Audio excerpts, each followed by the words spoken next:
All right, call the meeting to order. If you would, please bow your heads. We have the commissioner's invocation. Our God and Father, we come before you tonight asking for your blessing, thanking you for all you've done for us, and asking for your guidance. We come, O Lord, to serve the citizens of this county, and hope that we do that in the best fashion and the fashion that is acceptable to you. We thank you, O Lord, for all of the freedoms that we have, all of the rights that we have, and for those people throughout the generations and ages who have allowed us this way of life. We ask that you be with the citizens of this county, and these elected officials and appointed officials, and all of our employees. We ask that you protect them, guide them, give them your love. We ask these things in Christ's name. Amen. Now call on Commissioner Tuning to please lead us in the pledge of allegiance. I pledge allegiance to the flag of the United States of America and to the republic for which it stands, one nation, under God, indivisible, with liberty and justice for all.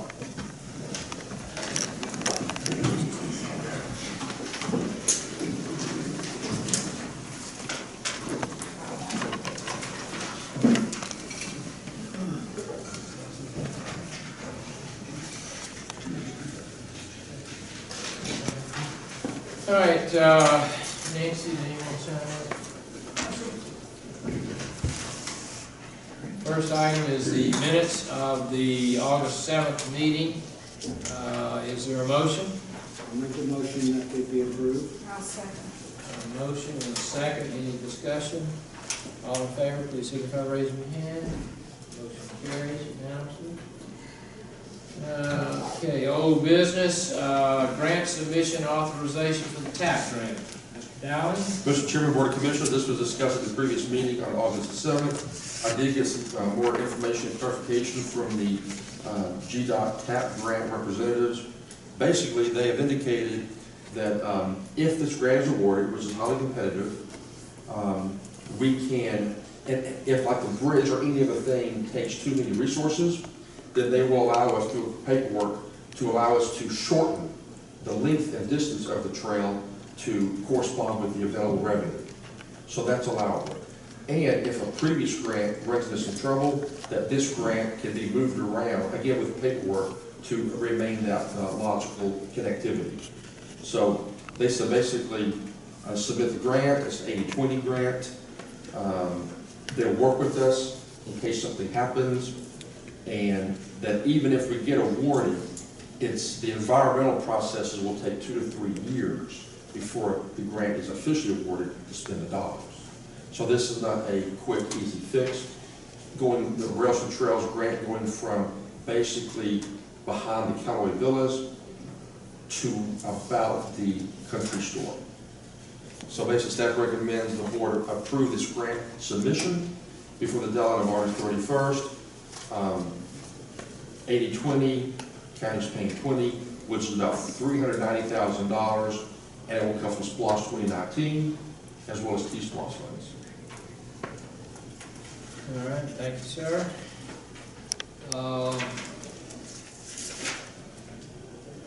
Did we have a motion on that last time? We didn't get the motion. You saved. Okay. I'll make the motion that it be approved. Motion and a second. Discussion. All in favor, please signify by raising your hand. Motion carries unanimously. And the next item is the Melody Lake Dam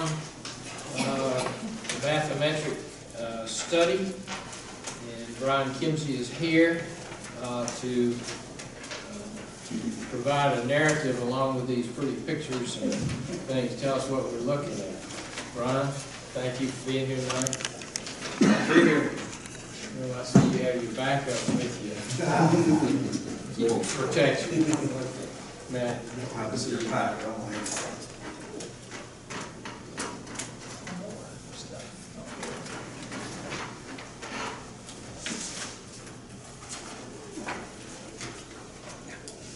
the good news is, the study was very helpful. It provided a lot of information, so that's the good news. Good.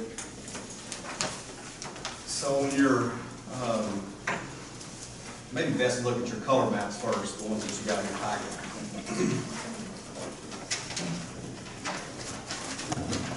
It shows the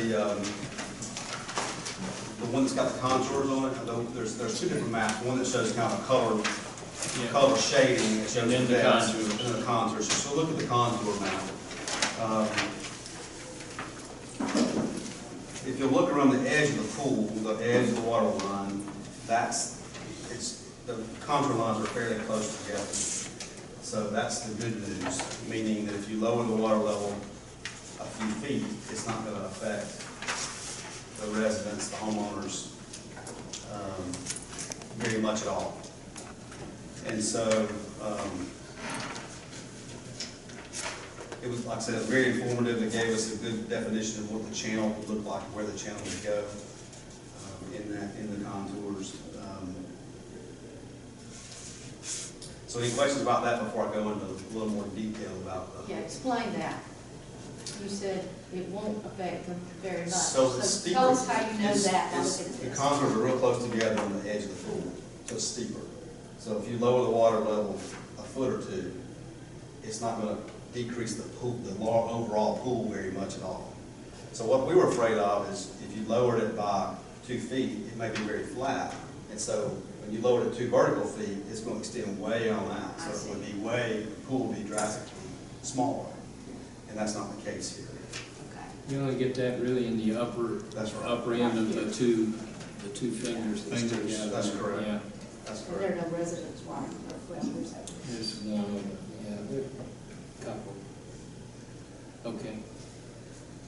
So now, if you look at those contours at the dam, I see 8 feet, 6 feet, so 7 feet, that drops down fairly quickly. The dam. That's correct. And then you hit the very bottom, the toe of the dam, it's where the contour lines kind of get a little squiggly. It's relatively flat in there. Okay. And the deepest part of the lake is roughly 19 feet. Correct.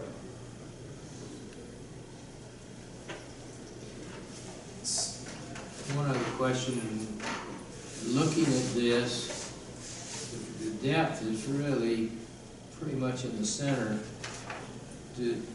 Is this lake fed from both of the fingers? Or there's, Yes, sir. is that a stream that comes in there, or is it just runoff from the feed that? I think that side there is mostly runoff. Okay. That side. The upper side, the upper finger, I'm sorry. The one The one coming next to the narrow, lake not the one above? closest to the pump, upstream lake. Okay. Turkey East? It is really, it is east. Okay. This, okay. So now if you want to take the other packet, I'd say. And what this does will help us visualize in the options that are listed That's or correct. what the effect is. So that's what we'll go over now. Okay. I've got each of the options along with the associated map with an imagery background. So you've seen all these first few pages of each option both times we've talked before. So if you'll flip over 4 pages where it says C2.2, the sheet number is C2.2.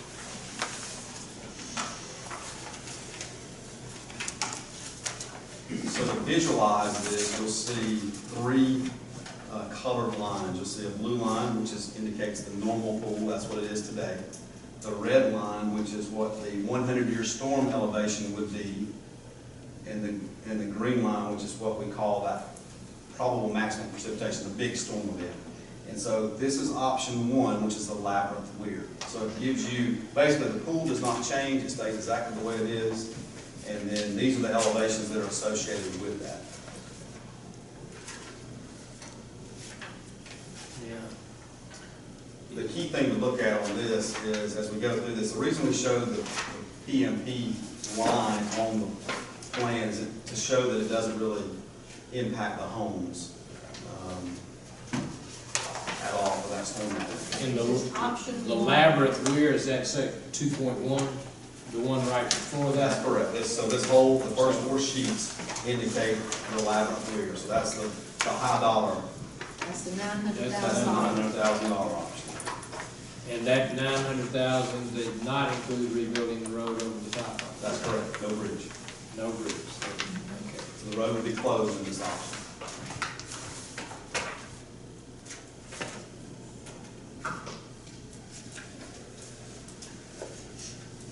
Okay. Option 2 starts on sheet C3. That is the concrete box, drop box spillway with the box culverts to the dam. If you'll flip over to where it says 3.2, you'll also notice on this one that the water line does not, the normal pool does not change. It stays the same. This option requires the dam to be raised 2.5 feet. And that is included in the price. That is included in the price. And with the road Raised dam 2 feet, the dam would be raised 2.5 feet, 2.5 feet. and the road would be functional.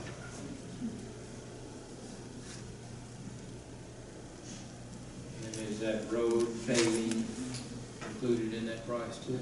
I'm almost 100% sure it is. I don't know if I have a breakdown here, but I'm pretty sure it is included in that. We allotted the price. I'm not sure if it's All right. localized. And that's, the picture of that one is C31. That's correct. Okay. So the reason we did the study was the next 4 options. So option 3, starting on sheet C4, it's a standard concrete riser. If you look at C4.1, you'll see the picture of it. With a concrete pipe through the dam. This option requires the water to be lowered 1 foot and the dam to be raised 2.5 feet. And if you look at the map on C4.2, Excuse me, dam raised. 2.5 feet, 2.5 feet.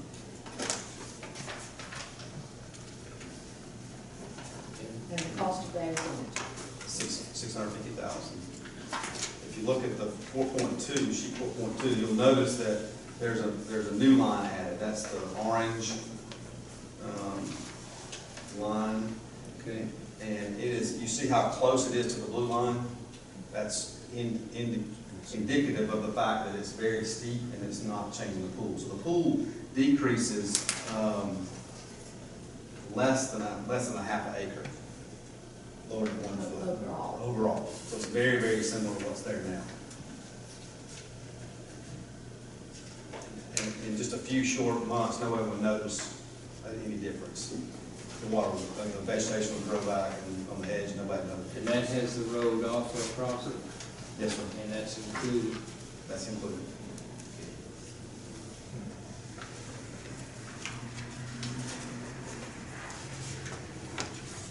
Option 4 is what we call it's another drop box spillway with the, it allows the dam to stay where it is. So it requires a little larger pipe system to carry the storm event.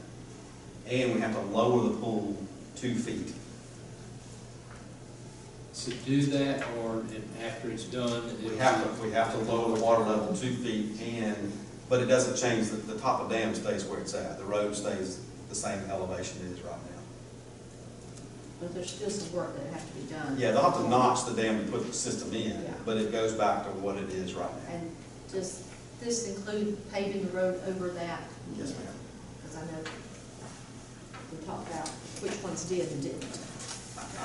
I'm almost 100% sure we included that, a number in there for all the ones that require paving. So that's putting the road back. And that's the 480,000. No, ma'am, that's the The 600 to 665. 665. So only difference there, really, option 2 and 4 are similar.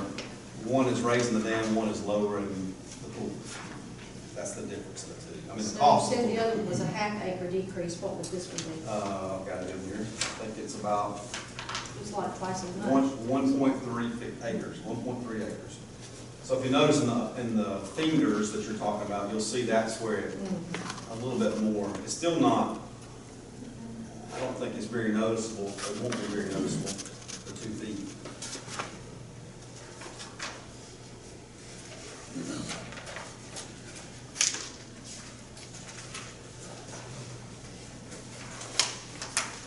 And option 5 was to completely notch the dam, put a culvert system in. The road will stay functional, but there'll no longer be a lake there. It'll be just a stream.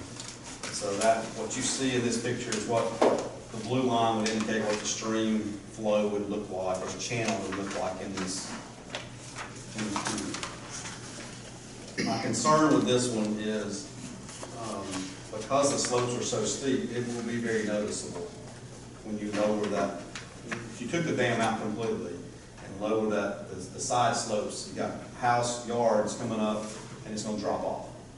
So it's not a real flat like we talked about, it's a pretty steep drop off, so it would be very noticeable. But this takes away our liability of the dam. That's correct. There'll still be a road, but we wouldn't be having the dam liability. That's- Category like that. That's correct. It'll just be a road with a culvert. Do you have these options on this category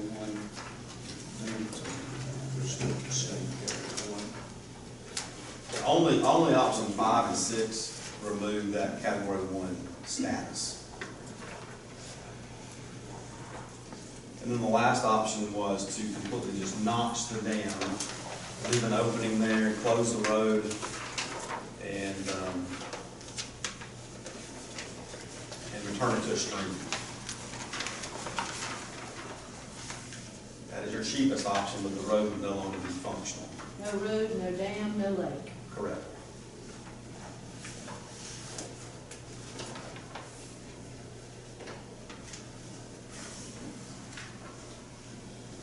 So you have a pipe though underneath. I mean, is that a pipe indicated going underneath to the back side of the dam? On option 6, the last On option, option no, it's just completely notched. That's just It's not. just notched, yeah, it's just showing the stream flow through there. Now, on option 5, there is a pipe. Yeah. 6.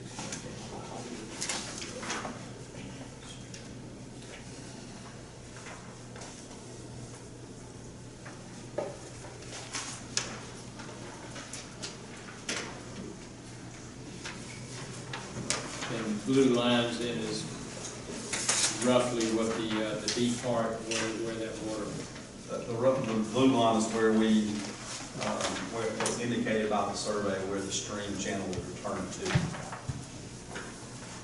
So I'm not sure how the property lines, or if it goes to the center of the stream, or how they were written, but that's, could indicate where that new property line would go to.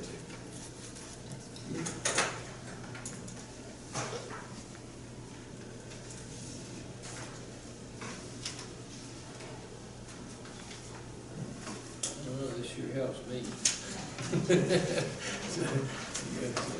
Visual presentation, and it certainly explains it.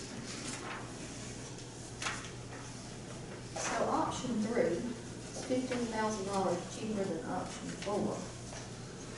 But option 4 lowers it 2 feet, and option 3 lowers the lake 1 foot. That's correct. Really the difference in the two, the pipe system through the dam is cheaper. The concrete riser for option 3 is cheaper than the drop box spillway, but you've got to raise the dam to make that work properly. So that's where you're, you know, if you could do some in-kind work with your own, you know, county crews and raise the dam and repave, that would be a cheaper alternative to do that. But again, that's the difference in the two.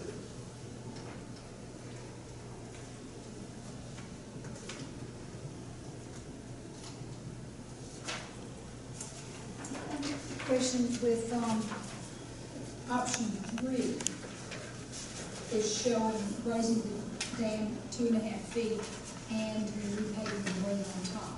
So if we decided to close that road, then that price would be reduced out there to the paving costs.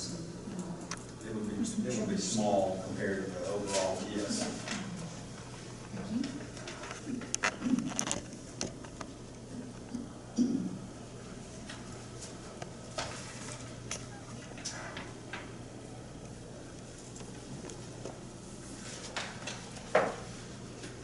Okay, so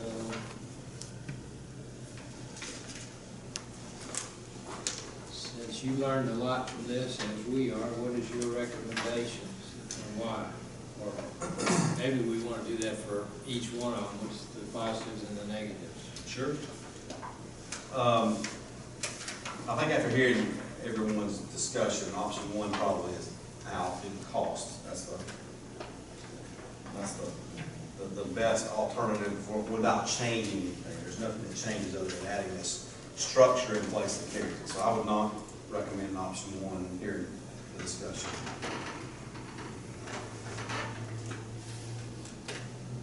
If you're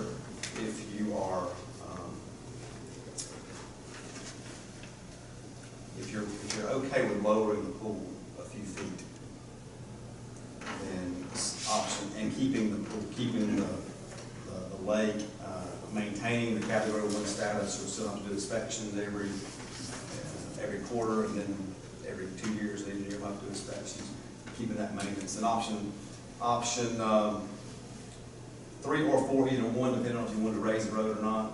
There are limitations on both, but I would probably say option 4 would probably be what I would go with if you were okay with lowering the pool and leaving the lake. I'm sorry. Why? Why option 4? Well, because it doesn't change the height of the dam at all. So your access to driveways stay the same. There's other things that we would have to. It's in the cost, but you're not going to. Some of these drives on the outside edges would have to be reworked to the homes. There's no visual change to what they see now. That's right. With the road. And those costs aren't included. They are. We include some money in there for that. The extent's not known until we do the formal design to know exactly what extent. You know, are those driveways going to require a pipe, culvert underneath the drive? You know, what's going to have to change on the drives? That's what we don't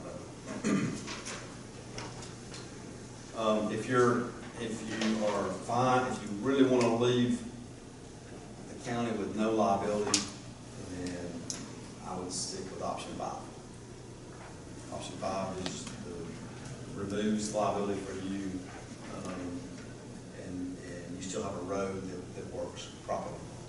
But if we do 3 and 4, and we don't put the road back, then does that remove our liability? No, it's still category 1.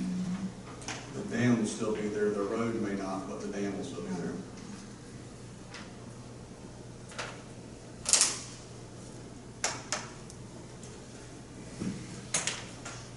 Okay.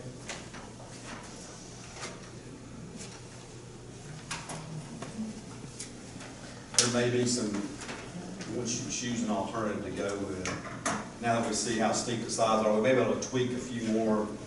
You know, maybe we lower the price a little bit by decreasing the size of this if we lower the pool 3 feet. You know, if it's not going to change that very much. There's a few little tweaks we'll do to your design that maybe could lower the price a little bit. But we won't know that until we do the design.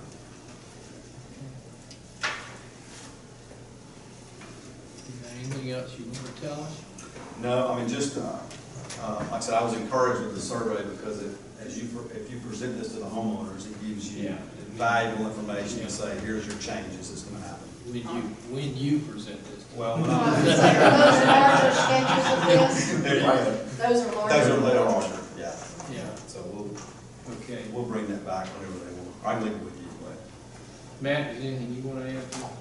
Now, I think the question is how much you want to impact the homeowners with the lake being there or not being there, and what's the impact of that compared to the liability of the dam. I think this is something that we're gonna need to discuss before we have that meeting with the homeowners. And the only question that I was gonna ask was, I noticed it says motion and vote needed, and then you schedule the meeting. We don't wanna do it that way, do we? I don't think so. I think we need to have a discussion and talk about each one of these options and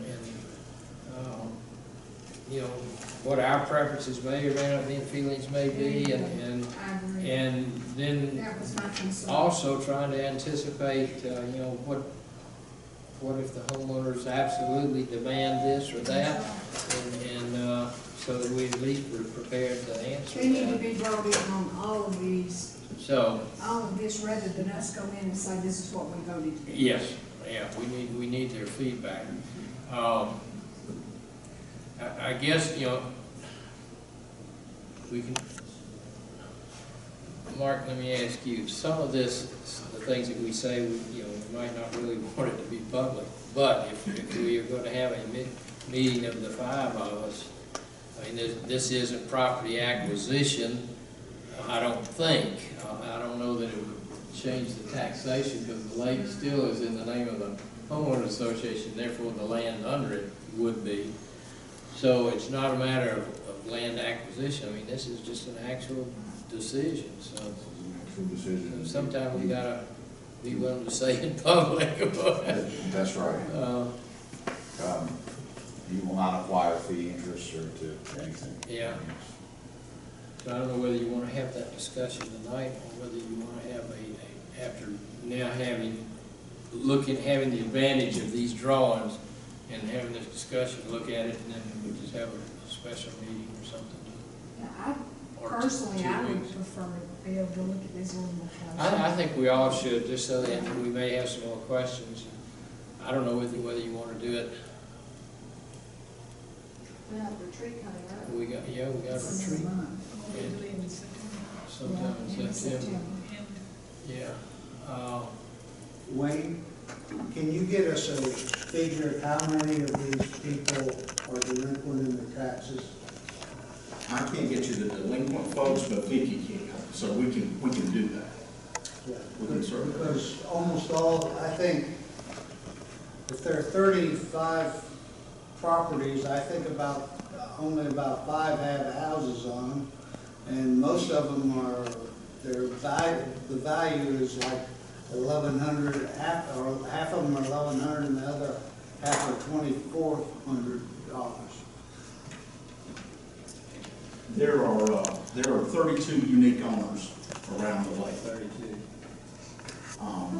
Two or three of them now. We have a total of 100, let's see, we have approximately 290 homes, 2/3 of them are mobile homes, 132 properties with homestead exemption, 36 parcels bordering the big lake, 32 unique owners. We bring in a total in the amount of county taxes of just north of $33,000 a year on the entire 1,000 lot subdivision. That includes school taxes. Now, the school gets about 70,000. So, That whole lake, all the way around it, the value of the properties are about $300,000 to $350,000. There are 5 homes. I think there's one that's 75. The other homes are, half of that basically, or less. So, I mean, and I imagine half the properties are delinquent in taxes, seriously delinquent in taxes. we can get that exact number for you, Commissioner. So let's look at this. Nancy, what do we have as a, in our next meeting? Do we have a work session? Yeah. You want to try and do it then, or, I mean, it's either then or a special meeting some other time. Easier, I think, just before Christmas. All right. Wayne, can you get us that so that we have that data from us, what you just said? All of that information, absolutely, I had it right here ready for you. Okay, and I don't know if we need 2 hours. I'd say an hour. 6 o'clock. 6 o'clock. We'll do that. Let's do 6, and then after that, then we ought to be in a position to call a meeting with the homeowners. Part of that discussion has got to be, do we invite all of the Melody Lakes homeowners or just those around the lake? I don't know what they're, you know, certainly if they all have the right of use of enjoyment for that lake, I think all of them ought to be included. How many of them get there or not will come, I don't know, but at least we will invite them. So then we can decide then when we can set that tentative time for the meeting. And I think you definitely need to be there at that meeting. Are we going there to Waverly Hall so that it's convenient for them? But that's something we gotta decide too. I don't know, I haven't been in their old fire station in a long time. I don't know whether it's. If we do that, we'll need to go, if we do it before our next. Oh, yeah, if we meet there, it'll have to be. Oh, I would, Yeah. we're just gonna talk about it at 5. Oh, We're not gonna set the community. Okay, yeah, when we go out there, we'll, find out about, Yeah. is that all moldy, the old fire station, or what? Is there a place out there? And if not, I don't we think can always, We could meet. probably we could go in Auditorium and the Waverly auditorium, Hall. yeah, in Waverly Hall. That would probably be. Okay. Would you also check on how much delinquent taxes the homeowners of Melody Lakes on? The homeowners association, Yeah. yeah. We'll do our best with that number. As far as I know, they've never been paid. They just roll over every single year. I asked that question when looking at the building that they owned out there, it's about a year and a half, 2 years ago. Can't get an answer. I mean, I think you're right, that I think the government. Well, I know that there is a group that is at least interested in resurrecting the homeowners association. And one of the things that they're holding back on is they're afraid that we might hit them with all the delinquent taxes that were due. In my opinion, probably we'd start today and say forget that, but we'll have, that would be very helpful to know what that is. So next meeting, this work session, just for this. Yeah. Okay, good. Anyone else have any questions for?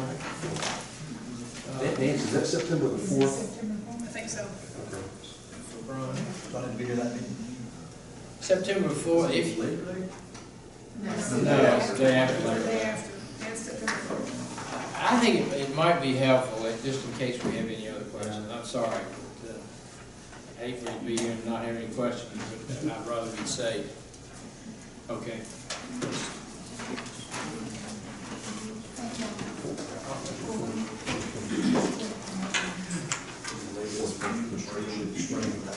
Great.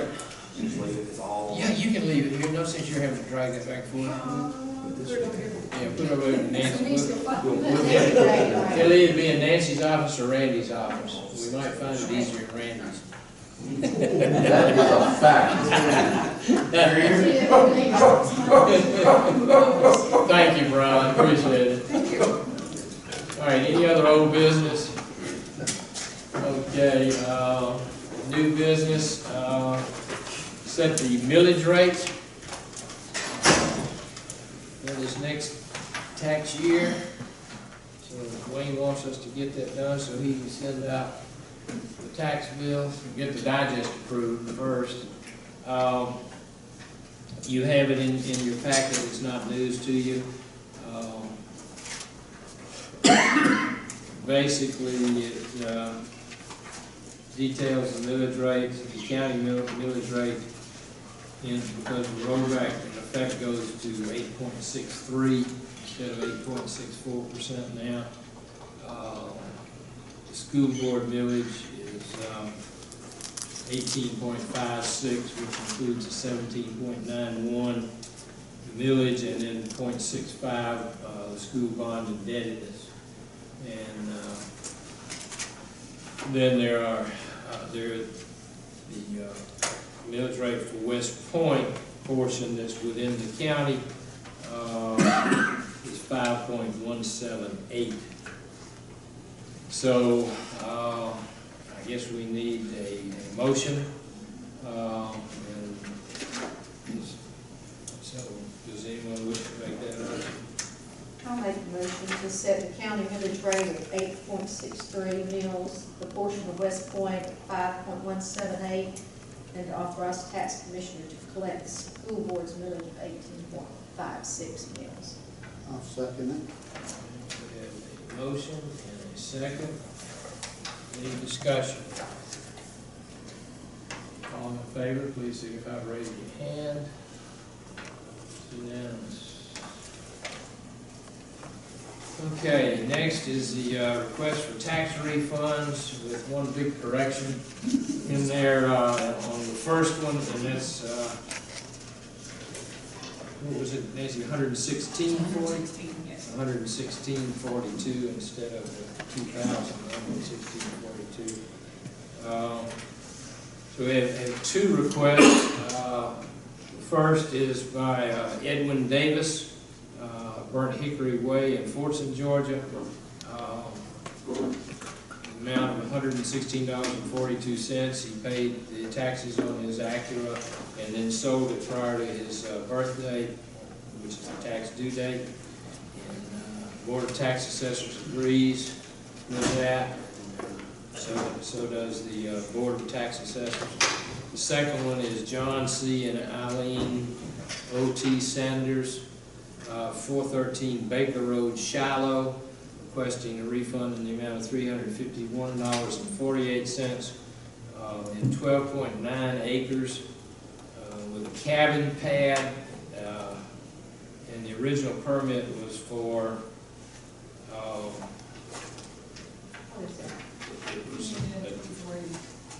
Say it again. 2,480 square foot ranch. It was re-permitted for the cabin. The change was not internally corrected in the tax office for the 2017 period. Tax commissioner disagrees because of the percentage method used for determining that, and the Board of Tax Assessors also agrees with that request. You want to handle these separately or as together? Separately, okay. And the first one we will deal with is the number one, the Edwin Davis one. Do I have a motion? I'll make the motion to approve that refund of $116.42. Second. All right, any discussion? All in favor, signify by raising your hand. Motion carries. All right, the second one then, for Eileen and John Sanders. Is there a motion? Yeah, before we do that, could I was confused by some of this. Okay. So I called Wayne, and he explained it to me in layman's terms where I could understand it. Could we ask Wayne if he would do that again? Sure. Please do. Sure, I'll be happy. It's really sort of simple. When a home is not complete at the end of the year and has been started, and it's a percentage, we just take whatever percent that home is and multiply it by the permit amount to get a value for that year. It's not an appraisal, actually. It's just a permitted value times the percent complete. For 2017, it was 25% complete. So we took the permit amount and multiplied it by 25%, and there was the value. Sent him an assessment notice, didn't hear anything from him. This year, the property was 50% complete. Sent him an assessment notice, and he came back and said, hey, I think this is high. And we said, well, why is that? And he said, well, I'm not building this big a home now. Okay, so at this point in time, we go out and look at it, and it's not as big, there's no doubt. Now, last year, we really couldn't tell because it wasn't at a degree where we could measure it or anything like that. So we used the best available information we had last year. In fact, there hasn't even been a change in the permitted amount for this year, for the new permit or anything. It's got the same valuation on it. So honestly, our policy says to use the valuation times the percent, but we recognize that it would not have normally been that high if we'd have known that it was going to be a home that's half the size of what they were originally going to be. So we went out and corrected that. So it's corrected for next year. We corrected it for 18. Okay. It's just 17 that we didn't have the correct amount on it, but, or I should say, we didn't have the correct square footage. We didn't know what the square footage was. All we had was a permit amount. And so we used the best information we had available last year to put that, and we treated him just like we would anyone else with an incomplete home. And so that's how we arrived at our value. And if he'd have spoken up last year and said something, we might could have done something last year. He had an appeal process that he could have gone through, and we would have certainly listened like we did this year. But since he didn't, then it's over and done, and we had the best information that we had available to us. And so that's what we went with. I have just one question. The valuation, of course, is the same for all three. That's units. Is the property owner the one who completed the I believe that is done by Brian's office there. I think they have a formula they use. Brian, is he here? If I'm not mistaken, I want to say it's about $65 a foot they use to put valuations on permits, if I'm not mistaken. What I'm wondering is, was that a county error in that valuation? Because it's the newest permit shows. Well, now see, and that's where we're mixing our words here. There is no new permit. It's the same permit. The number hasn't changed. Nothing has changed on it. In fact, the reason there were new permits, based on what we saw, was that there were 3 changes in the contractor. Started off with one contractor, changed to a different contractor. Now he's the contractor. So they never voided a permit and issued a new permit. So it's been the same You permit. just made the correction on your records. That's And correct. so this year's taxes would carry what's good. Yes, sir, that's correct. Do you have that authority to change it? The authority to change the permit, I do not, but I can change the value. You can't change that. That's right. Okay. So you changed the value. To reflect Reducing something. that. We just want to be fair. That's all we want to do. So he's asking that you do that retroactive, Actively really. as well, that's correct. And our point is, you didn't say anything last year, and we had no way of knowing that. We just did the same thing that we always do to anyone else. If you'd have come in and we could have discussed it with you or something, we might could have done something last year. But that digest is coming on, and there was no appeal on it or anything like that. And honestly, So the statute of limitations is over, is that what you're saying? well, no, that's your call. But That one's not my call. That's kind of the reasoning that y'all are using, Well, is that we The- agree the- with you. because It's not you really changed it. as much the statute of limitations as you would describe it. It's that we didn't have any better information last year to go on. In other words, he said he said this year it's going to be smaller. Well, last year it wasn't at a point where we knew that it was going to be smaller, so we just assumed everything was correct on the permit. You only knew what you knew. We only knew what we knew, that's right, absolutely. So, but this year, it was at a stage where we could actually go out and measure and get the size that it's going to be and all of that. So we went with the best information that we had available. And statute of limitations things, that's your field there, so. Well, it's just like you've decided that he was correct, and you've corrected it for For this year, that's right. but you're not willing to go back and correct it for last year, even though you agree with him because of that. That's ship was correct. sailed. That's correct. Basically, If he had come in last year, we would have talked with him about this and discussed it. Just, sometimes it's hard not to. The statute of limitations for a refund is 3 years, so the statute of limitations has not That's run. not, But okay, that's, I think- That's why we can only go back 3 years. That's why That's it's going right. back 3 years, but I think the difference is taxes for 2017 have been paid, so this is a refund situation. The taxes for 2018 are not due yet, correct? but if there's a 3 That's year, that correct. means we go back 3 years and fix mistakes. Right, and that, so that, exactly, that's the question you have to decide, is this, are these tax that was erroneously or illegally assessed, or not? And the standard there is, if it is something like a clerical error, if the property was tax exempt, wrong millage rate was used, that's all under the erroneous or illegal. If it's something where the taxpayer is just claiming that the Board of Assessors did not consider every available bit of information that they could have in coming up with a value, Wayne says that's something that needs to be appealed at the time, and it's not really something for refund. Is that clear as mud? So he received an assessment notice. Absolutely. Yeah. And he did And not. he did not. And he did not appeal it Until last this year. year. Until this year. He did not appeal it last year. Yes, ma'am. Did you ask him why? That he didn't appeal it? I mean, I don't know. I did not ask him. I doubt my appraiser asked him that went out. But he, should have seen value and saw what it was, and maybe he didn't have a problem because it was such a lower value last year. So it may, he may not have had a problem with it, so. Okay. Any other discussion? Question?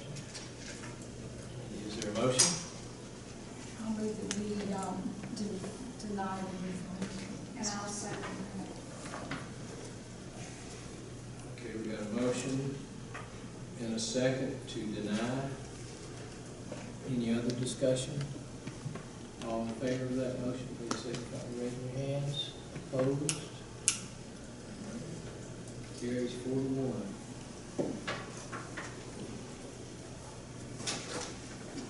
Next is the resolution to accept, for the acceptance of the Maple Creek Court extension in the Maple Creek subdivision, which is an entry of Houston development, and appropriate paperwork is with us. Mark, have you had an opportunity to look at that at all? Or? The Okay. Maple Creek one, that is one that, All right, All the information is, there's a lot of information in here, so. that all the requirements have been met. All right, there are, okay, is there a motion? I'll make a motion that we accept the Maple Creek Court extension. I'll second. All right, motion and a second, any other discussion? All in favor, please signify by raising your hands. Motion carries unanimously.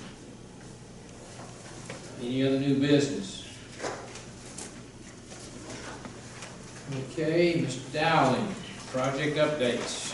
Mr. Chairman, Board of Commissioners, again, we're beginning the fiscal year. We're basically 2 months into it. Hitting the highlights, number 4, the commercial patio furnishings, including 2 picnic tables for the community center, that's completely been delivered, and they're the color blue. I saw those today. Does it fit in with what we've got? Yes. Okay. Yes, that looks very, very good. Number 5, replacement telephone system at the community center. That's been postponed by consensus of the board, just waiting for the board to continue that process. Again, I would recommend. Yeah. Well, We Yeah. have some questions. Ask about cost of purchasing the equipment versus renting. But this is a telephone service, and we have found a newer, more modern way of purchasing telephone service. And the old way is buying a telephone, equipment versus buying a service. So basically, this is taking Windstream out of the equation, replacing it with Charter Spectrum, the only company out there that will provide the service. And the board approved back in 2017 phone service with Charter Spectrum. I'm just implementing what the board approved in 2017 in order to provide phone service, not a Windstream product, but a Charter Spectrum product.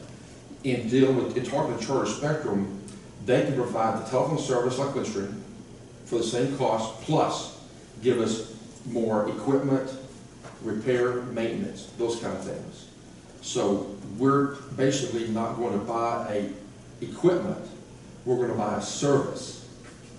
And that is we believe that is a better way to purchase telephone communications. So your use of the term for a cost of, it's really not cost of equipment, it's cost of the service. It's But you use equipment. correct.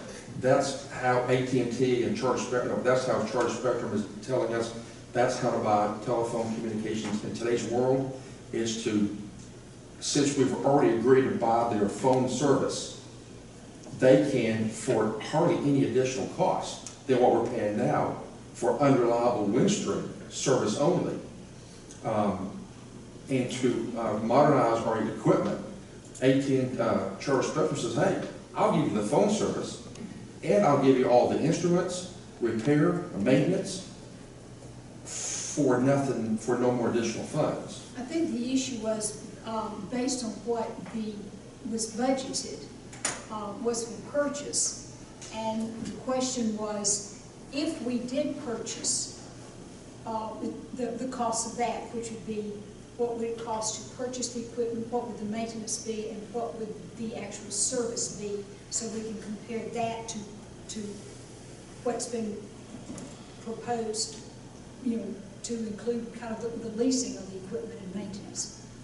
I think that's what the issue was. So could we get that information? We could go out for a bid, No. No, no. No, but to contact Charter and see what would Charter cost if we bought the equipment, the needed equipment. Okay, we asked them that. I don't believe they sell the equipment outright to anybody. Can we find out? They lease it, or they let you use it if you obtain their services. So basically, we're migrating from a purchase and not using that at all. Well, I understand, it's just that since that's what was approved, is why it was just exploring that a little bit deeper to compare. We could ask to if Charter, since Charter Spectrum is the only company that serves that area, and we've already agreed back in 2017 to use our telephone services, this is a great way to get everything we need to at a much cheaper price. And I believe, but I can confirm, that we said, well, we want to buy your product. Well, I believe, but I can confirm, they said, we don't sell it, we will let you use it in conjunction with our service. If you just confirm that, Sure, I think we can sure. get this out of the way, probably Sure. amendment. But basically, it's taking Windstream service out, that's budgeted, putting Charter Spectrum in its place as a telephone service, just like water, sewer, telephone. And the 10,000 that we budgeted, we wouldn't use that at all. We wouldn't use it at all. Use it at all. And then it's $10 a month cheaper in the service. The service from Windstream was Well, $470 one was like $467, or something. and this price is like $10 a month less. Less than that. And we get more reliable service, instruments, repair, maintenance, and a 2 to 4 window opportunity to do the repairs. So it's a pretty good deal. If we could get that information. Sure. Basically, can we buy that Charter Yeah. Spectrum And instruments? And if we can't buy it from them, then I think just a side-by-side comparison, cost, monthly service, and to show that. The differences in the cost, if they won't let us buy it, then that would be zero. It'd be zero for a Charter, 10,000 for Windstream. And then the service, monthly service fee, which would be roughly $10 less for. I think we're mixing apples and oranges. Even the system we have here, the courthouse and our offices, they're not purchased. They're all in. I know, it's a They service. don't- It's a they service, don't- right? And, They don't sell those systems like that even that long ago. yeah, We're not having to buy $10,000. the equipment, and we're saving $10 a month. But the issue is, if we bought the equipment, what would then the service charge be? If they allow, if they allow. If they do, exactly, The yeah. issue in my book is, we ask for some information, which we don't pay. I'd Well, like to see. and I'm not clear what information the board is requesting. If they do sell, if Charter does sell Okay, the equipment, what would the, okay, sell or no sell, and then what would the maintenance be? What would the service cost if we bought the equipment? Would it be less? okay, Would so be less. it's either yes, they do it, or no, they don't. And if If they they do. know, if they sell it, then what are the components? Yeah, is there, and maintenance agreement would be Okay. probably part of the same. Thank you. Okay, Number 9, the 2 replacement ambulances are on the next agenda item to purchase those. Number 13, we are purchasing the mower tractor from state contracts with the delivery of mid to late September. Number 20, Holland. Basically, that's when we need some board decisions, because that has come to part of the Holland Road has come to a standstill. And so I guess the board needs to make a decision on either waiving the partial mortgage release so that can continue, and repairing the title work that is really convoluted, and there's only one way to solve that. So I guess a decision needs to be made before that Holland Drive can continue. Are you asking us to make the decision now? No. No, I would. And since agree it's- with that. And since it's land acquisition, it would be an executive session. It has the potential of being executive session material. okay. So, number 20 is basically in a holding pattern. We get a recommendation from our attorney in executive session next time about what you might recommend that we do. Absolutely. And number 27 is phase 1 of the wildlife fence that is progressing. Should be finished by the end of September. Number 31, the access road, that's on bid opening is September the 18th. And hopefully that project could be complete by the end of 2018. Number 40, the State Route 219 water relocation project is on bid. Bid opening is September the 7th. Number 42, update the comprehensive master plan. The next, we have a meeting today at 5. The next meeting is again September 4th. 18th. 18th. The 4th is, legs. Confusing. I get those two projects. What's number 44? Melody Lakes. Again, the study's been complete, all the information has been generated, and now we meet September the 4th. Number 45, Rails to Trails. The TAP grant was awarded, approved for authorization to submit. That will be submitted tomorrow, and that project is going on. We should get the T grant funds maybe, hopefully, as early as December, maybe as late as January, to begin that project. Number 46, the hotel motel tax increase from 3 to 5%. The ordinance is being prepared by Mr. De Janeiro, as well as number 47, revisions of the sign ordinance. That's being coordinated and reviewed by Mr. De Janeiro.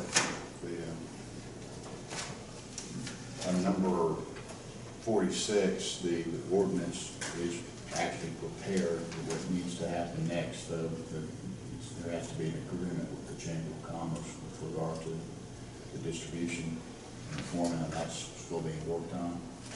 with regard to number 47, that I was able to find out that Johnny made some progress on that before his most recent setback, and Laurel Henderson is working on it, and she's going to be making some final changes to that, and then it will be in shape where legal review will be completed and we'll get to its point where substantively it needs to be looked at. Is she the lady that, from Tripp County? No, Yeah. Laurel Okay, Henderson. who is that? Laurel Henderson is an expert, a specialist in sign ordinances. Okay.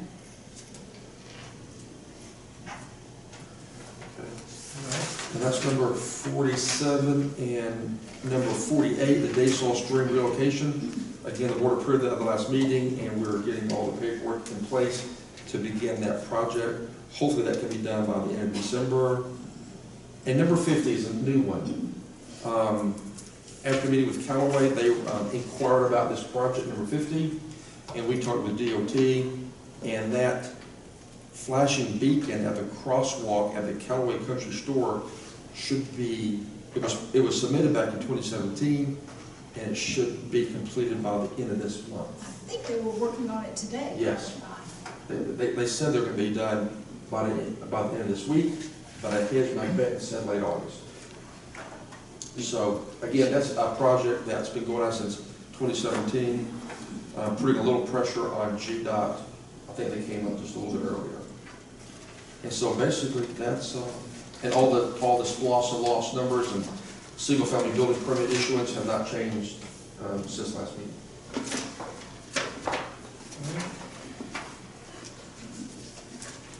Any questions? All right, next is the bid award for the 2 ambulances. Mr. Powell? Mr. Chairman, Board of Commissioners, the 2 ambulances did go out on bid that were included in SPLOST 2019. We did receive 2 bids. You can see the apparent low bidder was $316,988 from emergency vehicle sales from Elberton, Georgia.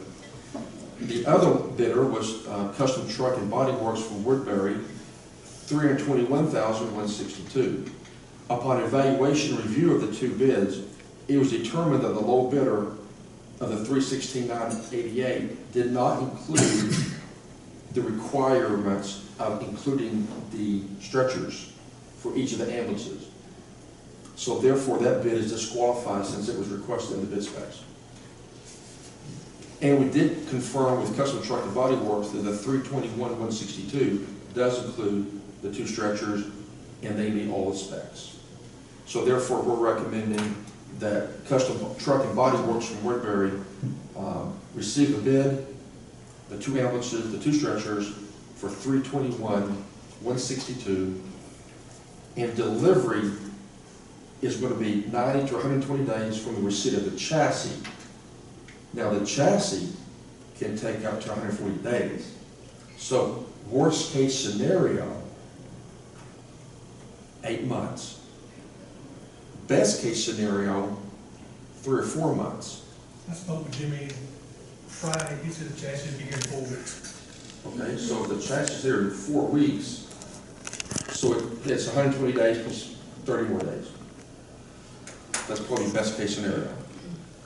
And those are 2019s. 2019 are cheaper than 17 or 18s.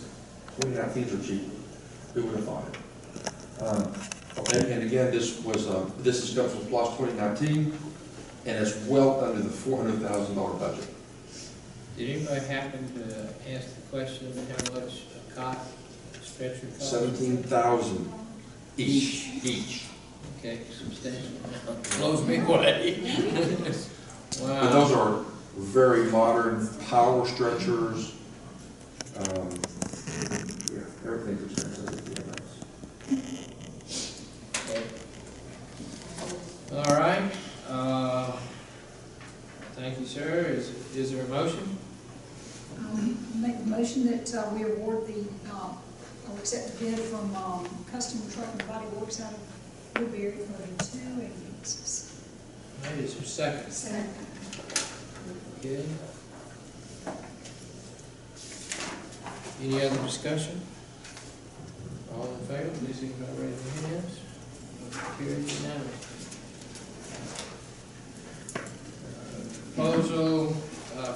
mitigation, recreation trail program. Mr. Chairman, Board of Commissioners, the county wrote and was awarded this $200,000 grant called the Recreation Trails Program Grant, RTP for short, for the Rails and Trails project. However, the Georgia Historic Preservation Office has determined that there is an adverse impact to the trail, and therefore they want us to mitigate that adverse impact. Carter Sloop has, and I have been talking to the Historic Preservation Office and determined kind of what they're looking for in order to proceed with this project. And it has come to the conclusion that we need to perform a mitigation study, which is in two parts. One is for a company, a local company from Ellerslie, who has experience doing this sort of work and has experience with Carter Sloop on this Rails and Trails project. For them to submit a proposal to State Historic Preservation Office, telling them what we're going to do. The state will in turn eventually agree to this proposal. And then phase 2 would be to implement what the state has approved. Phase 1 is about $4,950, and we're thinking about phase 2 would be about $10,000. Can the cost of this be paid from the 200,000? In my estimation, no, because they're going to pay for the construction and the construction and the consultant. I believe this is our cost. After talking, is that what you gathered too? I would assume so. The question, I guess, would be, does it count towards your match? Because I believe this one was a 50-50. You have a 50% match on this one? Yes, it's a $50,000 match. I would maybe ask that question. This could go toward the county's match. Instead of paying $50,000 in cash, it could be $40,000 cash and 35,000 yeah, cash. right. I would hope that that would count toward it, but we don't know that for sure, I guess. If not, what would the source of funding be for this? The source of funding would be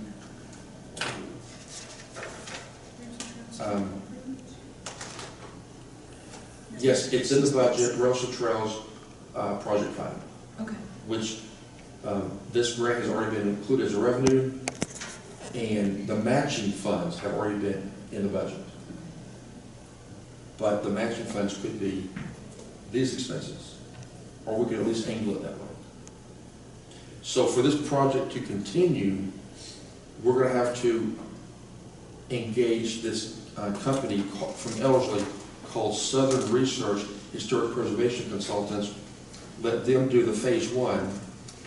It'll take about 30, 40 days for them to do it. Submit to the state. Let the state take 30 or 40 days to review it. Approve it in some form or fashion. Give it back to us. Let Southern Research then prepare another proposal for the board to approve to actually implement what the state has approved. And the end result, Matt, could be documentation, photographs, on-site informational boards. The first phase would include pictures. We have to explain what our impact is going to be to the trail. They look at us paving a walking trail on top of the rail bed is a negative or adverse impact because it's taking away the historical significance of that rail bed. So we had to go in there and take pre-construction photos, describe the condition, describe the historic nature of the trail, of the rail bed, submit it to them along with a mitigation plan because we're also going to explain that we can't, there is no alternative that would be preferable. Alternative route's not an option. Alternative plan is a trail. It's a walking trail, so there's not any other conceivable options. So as part of that, we'll submit a mitigation plan based off of the historic experts' best guess as to what could pass with the least amount of cost. It's likely going to be some signs along the trail, some historical documentation describing the significance of the trail, maybe some educational material in a binder, worst case scenario, some billboards that, not billboards, but some poster boards that we can display certain functions, historical functions. But we don't know what SHPO, the Historic Preservation Office, will allow or approve. They won't give us guidelines, so we have to submit proposal, let them say yes or no, come back and make any changes to that proposal if they have comments until they have an approved plan. And this will also be in effect, from what they're telling us, they've kind of taken this new approach for any trail, any rail project that changes what the intended use of a rail bed is or was. They're looking at this as an adverse historical impact. So any future projects along that trail that have federal funds are going to require the same thing. But we have hopes that once we do this process once, we'll know what the next cycle, and it'll be a repeat of the same thing. Does the fact that we rail bank this as opposed to kind of an outright purchase make a difference? Because that gives them the right to come back and put a rail on that trail. I think it's just the fact that we're paving on top of it is the negative impact that they look at. They were not very receptive to any argument that we may be improving it, making it look better, that it's being overgrown with weeds, that we're not, my argument that it's not an adverse impact didn't seem to persuade them at all. Way, if we don't present it this way. That's right. It'll just return to Yeah. the woods. That's right. Then you don't have any historic. Mm-hmm. That was my argument, but they didn't agree. Okay. And it didn't sound like she had much say so, that it was a overall statewide policy, that this is a new rule, and she was just following instructions. Thank you. Is there a motion? I'll make it form of a motion. Is there a second?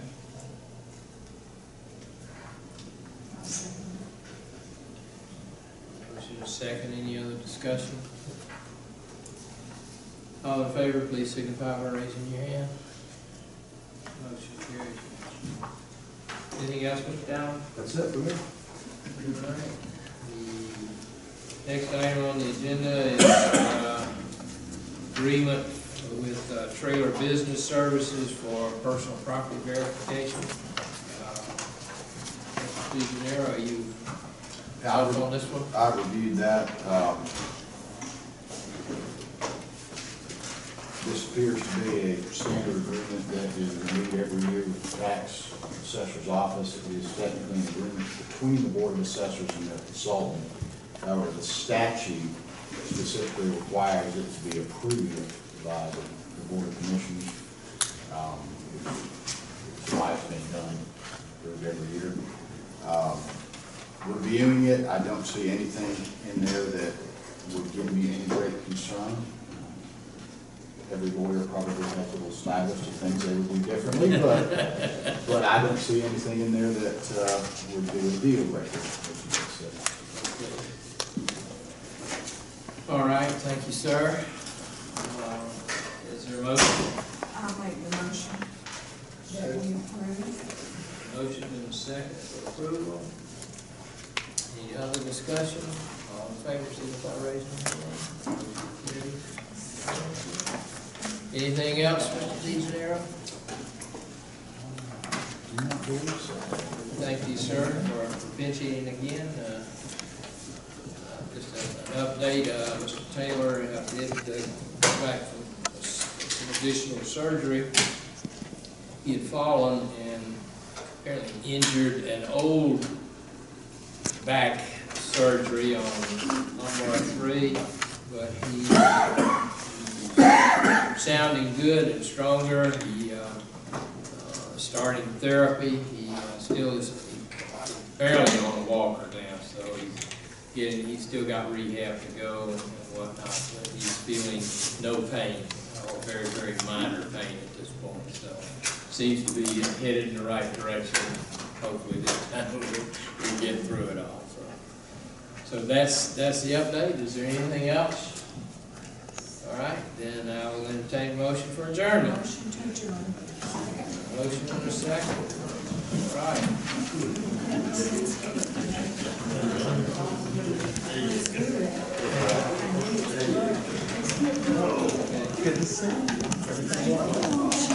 She sent me a text.